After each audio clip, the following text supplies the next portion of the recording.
no muere mientras no muera, claro, el ser humano, pero mientras haya seres humanos y exista la diferencia y no la normalidad. Es decir, ¿qué pasa con el tema que también trató Elias Canetti de la masa y del poder?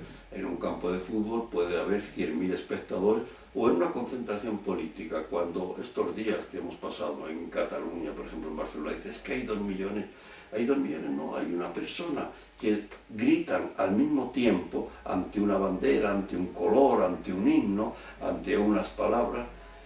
Eso es la destrucción. Lo importante del ser humano es que haya 3 y los 3 sean diferentes y cada uno cuente y aporte efectivamente su visión, su experiencia, su alegría, su sufrimiento. Eso es lo que nos interesa a quienes consideramos la literatura algo trascendente e importante en cuanto que ha sido creado por eso, por un ser vivo.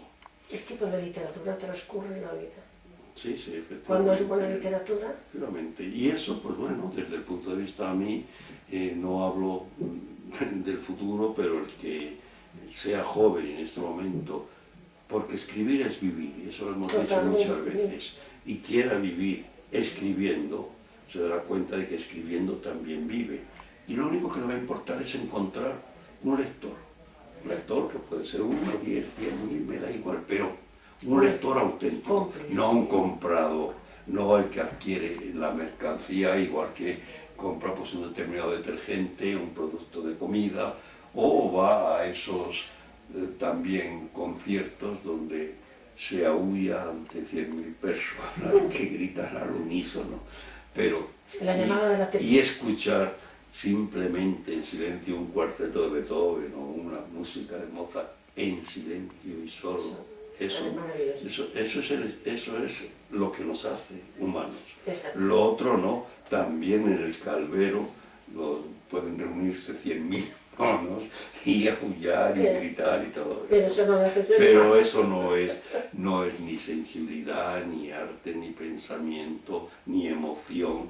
Eso surge pues no del espíritu, que es lo que lo podemos matar. Claro. Exactamente. ¿Cuáles son, has nombrado muchos autores, amigos tuyos, muchos, cuáles son tus autores que te han servido de referencia literaria, tanto vivos como ya fallecidos? Sí, pues mira, yo creo que mi vida ha sido leer antes de meterme.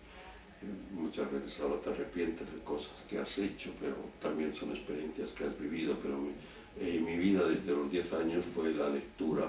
Luego al llegar en Madrid en los 20 y tantos años, pues vino la política o la acción, creyendo ilusionadamente y que se podía transformar el mundo y no dándote cuenta hasta que descubrías la realidad de lo que pasaba en ese mundo que te habían idealizado, que tú mismo habías idealizado y que tenía poco de idealista. Ha sido la literatura y te podría decir que desde muy pronto, yo en Segovia, mi mayor orgullo, creo que tenía el número 2 de lector de la Biblioteca Pública de Segovia, siendo con 11 y 12 años de edad. Y los autores que nunca he renegado de ellos y que me han parecido siempre maravillosos, pues eran Shakespeare, lo he citado.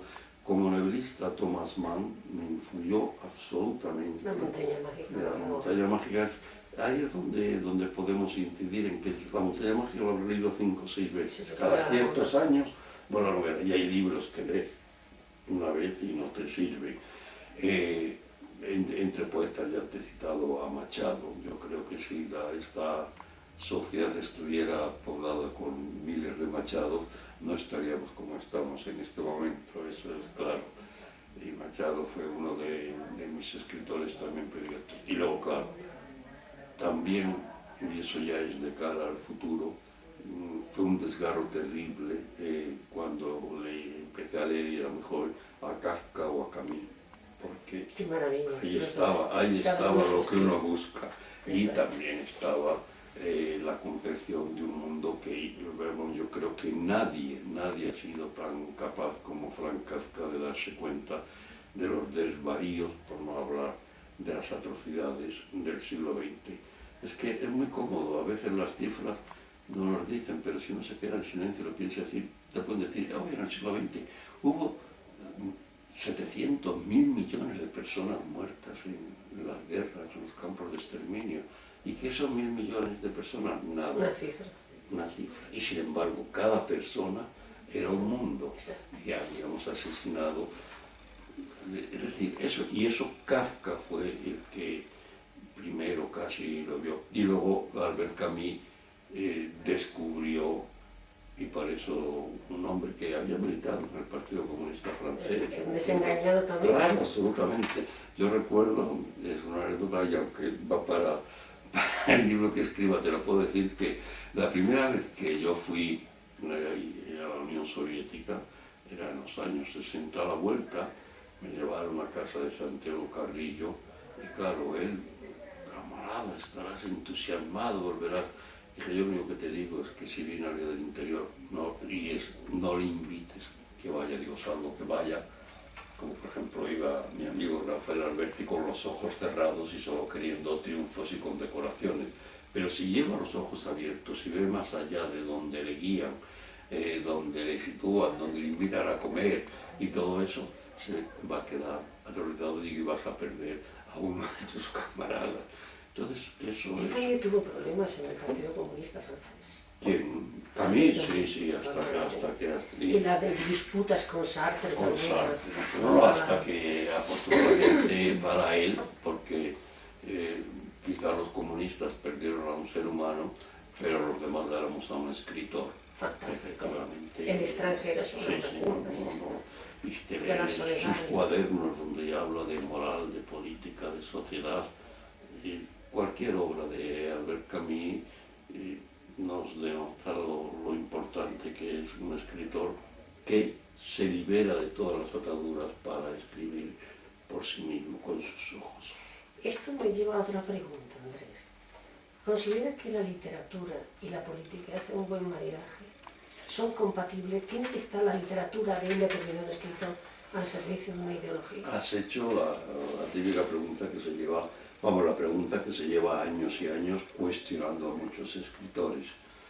Yo creo que, fíjate, todo lo que escribas todo lo que uno escribe es político en el amplio sentido de la palabra, en el filosófico, sí, porque nada hay que escape a lo que está más allá del que escribe. De la polis. Ahora, la tragedia es cuando uno escribe de acuerdo a catecismos o a ideologías políticas concretas y se deja llevar por ellas.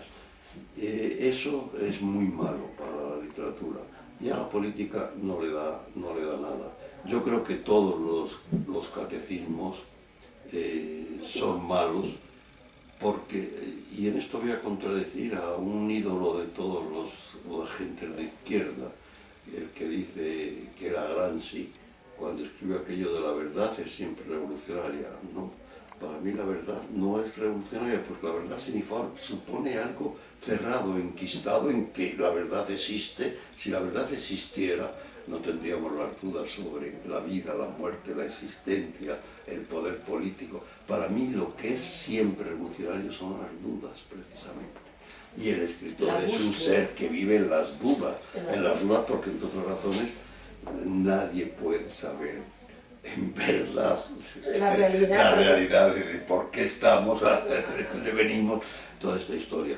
Entonces creo que no se puede escribir literatura de acuerdo a, decíamos en broma algunos críticos, a los niquitines, que eran los que escribían en la Unión Soviética los catecismos dogmáticos, fuera sobre economía, sobre política, sobre moral, sobre lo que sea. Se convertiría entonces en demagogia pura. Sí, y además perdería todo sentido porque no reflexionaría sobre los grandes dilemas del ser humano. Es decir, uno de los terribles dramas que tuvo el comunismo desde que se instauró en 1917 en Laos es que olvidó el factor humano. Y entonces operaba como si fueran masas, pero no sé. Y ya lo decía Antonio Machado, como se hablaba al principio, no me habléis de masa o de pueblo, hablarme de cada hombre, del hombre en concreto. Que ahí está la humanidad, reflejada perfectamente. Antes habló también de la crisis de valores que está habiendo, una revolución en ese aspecto, una revolución negativa, quiero decir, se están perdiendo cosas por el camino.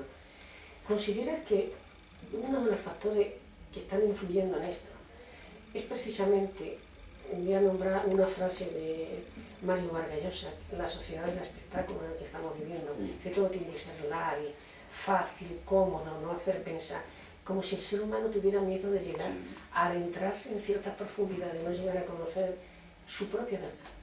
Que todo sea algo muy cómodo de digerir. Mira, es todo porque todo se ha convertido en mercancía. Volvemos a Shakespeare, que es lo que decía Shakespeare, el oro, la verdadera ramera del género humano. Entonces, cuando tú todo aspiras a que se venda, a que se convierta en ganancia y tal, se convierte en espectáculo y se pierden efectivamente los valores y se pierde. ¿Quién quiere trabajar para sí mismo pensando que lo que hace le ayuda a él a vivir y puede además transmitirse y ayudar a otros a encontrarse a sí mismo? Eso no se vende en ningún mercado. En el mercado lo que se vende es la mentira, o se vende la falsedad, el oropel, es decir, lo que todo lo que puede ser una mercancía. Entonces sí, lleva razón, esa frase es totalmente acertada, y hoy día todo se ha convertido. ¿Qué es la política sino un espectáculo? ¿Qué son cuando hay unas elecciones? Es triste. ¿Qué es lo que importa de las elecciones? Las palabras que dicen los que se presentan como candidatos y casi nadie escucha, o lo que le rodea, el escenario, los cantantes que actúan, las luces, los gritos, las músicas, los fondos. Eso es lo que busca la gente. Y si luego le preguntas a alguien, bueno, ¿y qué te parece? Lo que, entre otras cosas quizá porque saben que los que hablan y dicen que van a hacer todo es mentira y todo es. A mí me hacía mucha gracia cuando en los años, a finales de los 70, pues sí me hacían bastantes entrevistas de televisión, fuera primero la telenovela y tal, y me hacía mucha gracia llegar luego al portal a mi casa, a los vecinos, o donde compraba el periódico, al bar que entraban, hemos visto y tal, así, ¿y de qué hablaba? Bueno, lo hemos visto, si es que estaba usted. Lo importante que te viera, no lo que dijera. No me importaba exactamente, que lo habían visto. Claro, si salía, coño, si sale en televisión debe ser aquí importante. Una de las cosas que estamos viendo ahora, la crisis editorial que se me ha comentado antes de fuera de cámara, ¿consideras que la crisis editorial que hay ahora mismo, aparte de la crisis económica que también, porque la industria editorial es una industria igual que otra, lo que pasa es que maneja temas culturales como el libro, esto tiene visos de posibilidad de que se vaya otra vez retomando, ¿no? Las cifras que había en 2007, pues llegan a acumular un 40% de pérdida de 2007 para acá. Se están cerrando muchas editoriales y están apareciendo otras nuevas, lo cual es un fenómeno muy curioso. Y parece ser que ahora mismo las editoriales pequeñas e independientes son las que están ofreciendo verdadera buena literatura. Sí. ¿Cómo consideras tú, que eres secretario general de la Asociación Colegial de Escritores, conoces bien al mundo de las editoriales y del libro, qué puede ser el futuro a corto o medio plazo? Mira, me lo preguntas además en un día muy malo por una razón. Nosotros tenemos la sede de la Asociación de Escritores en la misma casa donde murió Zorrilla, seguramente.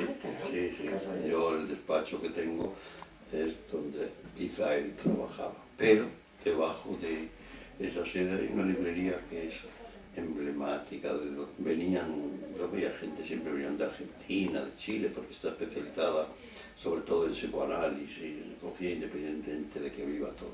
La librería Paradox, pues el 30 de noviembre cierra. Y además otras 3 librerías, bueno, Fuente Taja y Hacerlo. Es decir, cada día cierra 1, 2, 3 librerías en España. ¿Esto qué nos dice? ¿Y por qué se produce? Porque se lee, dicen, se venden tantos libros, pero lo que se vende no es lo que se lee. En Estados Unidos hay estadísticas que hablan que el 60, no me acuerdo, el 60 o el 70% de los libros que se venden son para adornar estanterías, para tenerlos allí. Y navegarlo en Navidad. Pero que no los leen. Pero para comprender la crisis editorial basta pues sentarse en un café, ir en el metro por la calle. Yo siempre lo veo desde que cojo el ascensor.